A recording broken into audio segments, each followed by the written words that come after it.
तुम्हारी नहीं मान रही हो, जिद कर रही हो, तो चलो तुम राजमहल, मैं अपने पूरे राज में ऐलान करवा दे रहा हूँ। हाँ चला, तो टेंशन मत ला, खाली कोचिंग का तैयारी कर।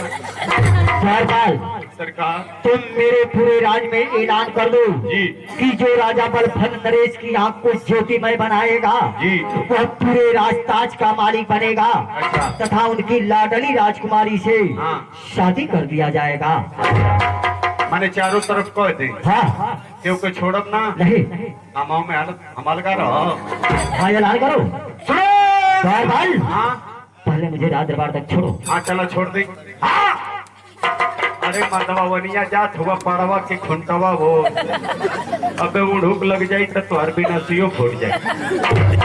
घर में चला बैठा हमको क्या होता है,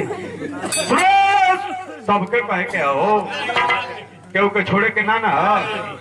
सुनो सुनो नगरवासियों, क्षेत्रवासियों, दूर दराज के लोगों, अमन पवन उदय सूरज चंद्रमा मंदा तारा मारा, ऊट भूत दूत दानवा मरी मार काट मड़ुआ पेट मड़ुआ चीज जला सैयद मैया चुरैन मुरैन और गोड़ और भारो हिर बहिरो निया नुनिया हार को हालो हार महारा कोठा को रंजित पतित बात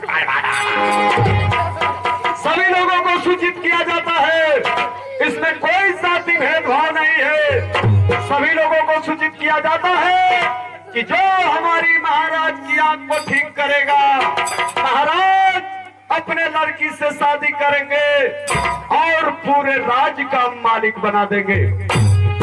और जो व्यक्ति इस कामयाबी में ना सफल रहा, उसकी खाल को खिंचवा ली जाएगी, उसमें भूसा तक भरवा दिया जाएगा और मरी हुई आत्मा से आने जाने का किराया भी लिया जाएगा।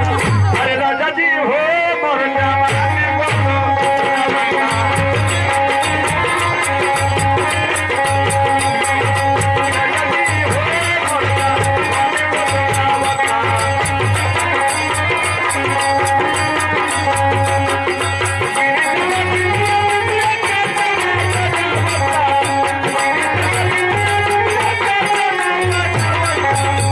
Rajabu